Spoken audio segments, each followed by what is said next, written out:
And I remember we had to have a conversation with my troops, right? At the time, I was responsible for over 1,500 troops deployed overseas.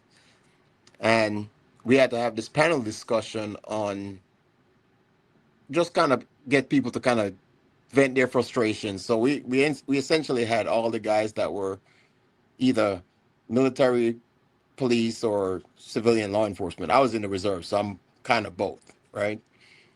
And I remember this one young kid. He was one of my troops from my squadron, and I remember him come up and he's like, "Hey, I agree with rioting." And I was like, "Well, why do you?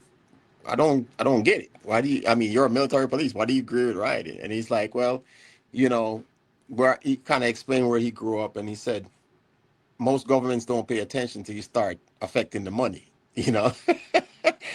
And at the end of the day, I told him, I said, I don't agree with the rioting part of it, but I understand where you're coming from, and at the end of the day, that's what it's about. It's about understanding, right? We don't have to agree on everything, but we can understand why we feel the way we feel because we're raised in, we grew up in different places, we're raised in different cultures.